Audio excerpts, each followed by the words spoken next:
Welcome to the Property Profits Real Estate Podcast, the show where real estate investors talk strategy, capital, deals, and growth with your host, Dave Dubeau. Hey, gang, welcome back. Today, we've got a special guest zooming in from LA, Drew Haney. Drew Haney knows a thing or two or three about land investing, about land flipping, and he is the owner of Rooster Capital. So without getting too cocky about it, pun intended, first things first, Drew, tell me a little bit of Rooster Capital. Where did the name come from? Name came from my call sign in the Army. I spent my 20s as an Army officer, and my call sign was Rooster 6. So that's where Rooster Capital came from. Nice. So tell me a little bit about the whole land business and how you do it, just so we get the gist of how it works, please. Yeah, so think of similar business to CarMax. So if you bring in, I had a old Mercedes worth 16 grand at the time. I brought it to CarMax. They offered me 8,000 for it. At the time, it was too low of an offer. It wasn't a good fit for me. But if I would have said yes that day, I would have said yes because I wanted liquidity. I wanted the headache gone, right? Next week, check engine light comes on. I was kind of sick of the car anyways. Sold it to a buddy for 7 grand. Right. And so there's always going to be a market for people who want the headache gone and they're okay selling something for less than market value. So that's essentially what land flipping does, is you're buying an illiquid asset, taking better photos, doing some mowing, and then relisting for market value. So I did roughly 300 deals, land flips, and some minor subdivides in my own business. Before I moved over to JV funding, joint venture funding, which is what Rooster Capital does now. Okay, very cool. So from when to when were you actively doing the land flipping business yourself? From 2020 to 2024. And then there's some overlap. Rooster Capital is 2023 to, well, I guess 2022 until now. So with my old business plus the deals that I've funded, we have about 850 deals under our belt. Okay, very good. So why did you decide to kind of transition from actively land flipping yourself to, it sounds like, funding other land flippers at this point? Yeah, I think it was a classic. I felt B- at both at the time. I was running 2 businesses at once. Both were netting roughly the same amount of money. And I realized that I was a good land flipper, but I'm a great funder. And so I enjoy deploying capital. I enjoy working with operators, which are land flippers. I enjoy working with investors. And so it's just, pick your poison, pick your brain damage type scenario that went on there for that decision. Yeah. Okay. So when it comes to becoming a really good land funder versus a land flipper, what do you think it takes to become really good on the funding side of things? Well, first you need to know how to underwrite the deals. So you need to know actually 300 properties in, you're starting to get the hang of that pretty good, I would think. Yeah, a lot of my competitors, they come from the banking world and they underwrite it differently, and a lot of operators get turned off and it feels very corporate. Plus, they probably turn down a lot more operators because they don't really they don't understand the nuances, right? Versus me, I've sold land on the side of mountains. I've sold land next to the Grand Canyon. I'll fund weird stuff if there's enough margin in the spread, right? Okay. So first you need to be good at underwriting. You need to understand the quirks and the nuances of the deals. And then also you need to have a strange detachment from monetary results because you're sending off money and you don't know if it's coming back. It almost always does. But out of 850 deals, we've lost money 12 times, right? Okay. Yeah. Most of those losses have been just under break even, but there have been 2 significant losses where, we've exited our position 80% below what we bought it for, right?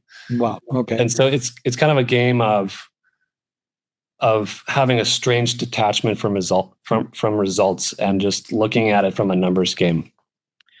Well, even my math ain't that great, Drew, but 12 out of 805 ain't bad, and only 2 of those were really bad. So, I'm thinking you made up for it, the spread and the other deals by far. Yeah, totally. It makes sense. And if you've ever sold options, it's similar to that, where you're collecting a bunch of small wins. And really, when you're underwriting, you're looking to avoid the black swans. You're not trying to underwrite to find the home run. You're underwriting to avoid the black swans, because a bad deal, it could wipe out the gain of 10 deals, right? Yeah. So Okay, so maybe so that we understand a little bit better, what's your favorite deal that worked out really well for you? Either your own deal or some one that you funded. When I ask you that question, which is the one that just pops into your mind first? we had one in Montana where we bought for 225, and there's some So what strange. in Montana, what was it? What kind of It was property? 80 acres, kind of on the side of a mountain hill type thing, and had this gorgeous gravel driveway going. It was winding around all the way to the top. But one of the quirks with it, this is where we can add some value. The easement on paper did not match the physical ingress and egress. So that means what to the layperson? What does that actually mean? It means that on paper you could not access the property in the same way that you could physically access it. So in other words, on paper, you couldn't get there by road. Is that what I'm understanding? Or Correct. Okay. And if one of the neighbors wanted to have an issue with it, they could have. So you could be kind of landlocked, so to speak. Exactly. Okay. So that probably helps negotiate the price down significantly. And Right. what was the solution there? So we spent about a month working through that process, getting an easement on record. Seller was very flexible, and we were willing to go through a month of brain damage to fix that problem. They're happy with their cash. It was a wealthy local business owner who just didn't want to deal with the headache. Yeah. And so then we resold it that same weekend. Once we finally cleared up the problem, we resold it for $550. So you bought it for how much? $225. Okay. So while you were working on it, I guess you'd probably given the guy a deposit, but not the full 250. Yeah, we had some artist money. Yeah. And then you worked through it. You figured out, yes, this can be fixed. And then you went hard on that deal. And then how long did it take to sell it? It sold the same weekend. Oh my God. Wow. Yeah. So that's a home run. Yeah, by far. Yeah, definitely. Hey there, if you're a capital raiser, a syndicator, or a fund manager, and you're looking for a steady flow of incoming accredited investor leads, then go ahead, grab a free copy of my new book, How to Get 20 Accredited Investor Meetings Every Month Without Cold Calling, Networking, or Chasing People. You can get that at 20accreditedinvestorsbook.com. Again, that's the number 20accreditedinvestorsbook.com.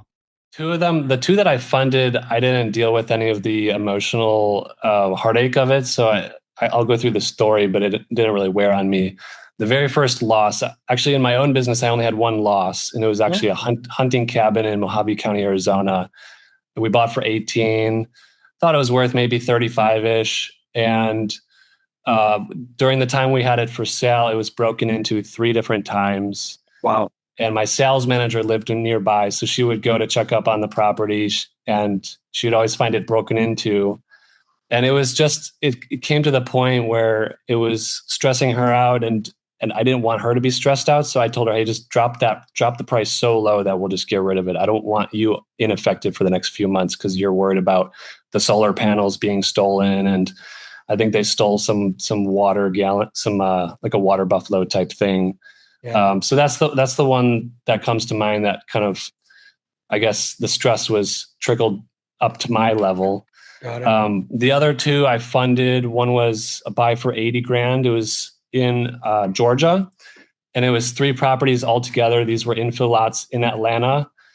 And we had contacted the city to ask about a pipeline because we were concerned that there was a pipeline underneath 2 of them. City said there was no pipeline. And we decided, we could spend $6,000 on a survey, or we can roll the dice. We decided to roll the dice. There ended up being a pipeline underneath 2 of the properties, making them unbuildable. Yeah. And during this process, some of the neighbors were dumping tires on the lots. And so the city is fining us for trash on it. And the grass was overgrowing, and we had to send out mowers. And so it got to the point where it was stressing out the operator to such an extent. I told her, hey, just like sell that thing for whatever we can get for it. So I think we sold it for 18 or 20,000 or something. And it was the point where, I had done over 100 deals with her at that point. And I wanted her effective at her job so that we can you don't want to lose a really good team member over a shitty. Right. Yeah. Right. And then the third one that comes to mind is with the same operator. It was in South Carolina, bought for 20,000, had a large HOA fee, maybe $1,000, $2,000 a year. And we are aware that it would be a hindrance to buyer leads. And we were aware that it would make it less attractive. But we underestimated that factor. And so again, after paying, HOA fees for a year and realizing that, hey, like nobody wants this thing. Same thing. I think we sold it on auction for $5,000. Okay. Well, hey, lessons learned. That's a couple of losses versus 802 wins. That ain't a bad record by any stretch of the imagination. So when you're kind of explaining the land flipping business to people, what is it about it that really gets people excited? To an operator, you're asking? Let's say to an operator. If you're talking about this to an operator, what gets an operator excited about getting into the land flipping business like you did for 300? Yeah. I think it's the idea that you can start it when you have your W-2 and you can do it in the morning before work. You can do it at lunch. You can do it at the night times. I had a W-2 at the time when I started in 2020. So I'm doing it when I have breaks during work. Every time I was driving, I'm on the phone with seller leads and buyer leads. And it's a nice off-ramp out of the W-2 world. Compared to houses and multifamily, it's much lower barrier to entry in terms of capital required. So if somebody's interested, obviously they need to get educated, but financially, how much of a war chest should you have to jump into that business realistically? Yeah, I think I started with 50 grand. I would recommend buying some education, going through a program and just executing their model. And then once you feel like you've executed their model correctly, then you can start to add in your own ingredients and make your own recipe.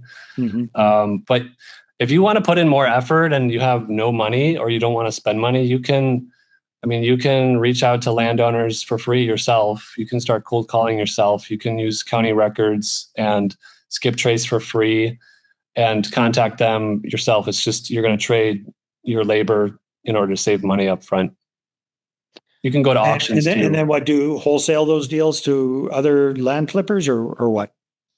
You could try to double close them. I haven't done a double close myself. Or you could come to a funder like me and I'll front the money and then you run the deal. My cut starts at 75-25 in your favor. And then it escalates from there as the deal takes longer and longer to sell. You could go to a hard money lender. Or like I said, you could double close it, or I guess wholesale to another land flipper who's willing to, buy it at a higher price because you found the deal. Got it. Okay. All right. So at this point, your business is finding those land flippers who are looking for the capital to do more deals, take down more land. Right. You kind of partner with them. You put up the cash, they put up the work. You get your cash back out first, and then you split the profits, correct? Exactly. Yeah. Okay. Very, very cool. So when you're explaining this whole concept to other people who are interested in maybe being on the lender, the investor side of things, what's the big appeal to them about this? Well, currently I have a model where I split my profits with them half. So let's say a deal closed very quickly. Operator makes 75%, Rooster Capital made 25%. If I had a money partner on that deal, they would make half of that 25%, which doesn't sound impressive, but if the deal took 6 weeks and you could do that 6 times a year, it really adds up to a pretty impressive IRR. Yeah, no, for sure. Very, very cool. So Drew, as we're wrapping this up, we're in the middle already of 2026. Where are you taking Rooster Capital over the next 12 to 24 months? Where do you see things going? So I just brought on a COO who is a systems genius. He's a scaling genius. I like to be the visionary and I like to grow the revenue, and I don't enjoy building systems. So now that he's on the team, he's been with us for 2 months now. He's really matured our back end. So that constraint is now out of the way. And I really think that we can 4X our deals in the next 12 months. Wow, that's impressive. Very good. Drew, this has been fascinating. Thank you very much for walking us through the upside of land flipping. Thank you very, very much for sharing some of the not so sexy side of things or when things go wrong. I always appreciate that very much. And just kind of showing us how it works. So if people want to connect with you and find out more about what you're up to, where should they go? Roostercapital.land. That's a good website, roostercapital.land. That says it all. Very good job on getting that .land. I didn't even know those existed. Very good. Awesome. Drew, well, hey, thanks so much for being on the show. Thanks, Dave. All right, everybody, thanks for tuning in, and we will see you on the next one. Thanks for listening to the Property Profits Podcast. If you'd like to be a guest on the show, apply at daveinterviews.com.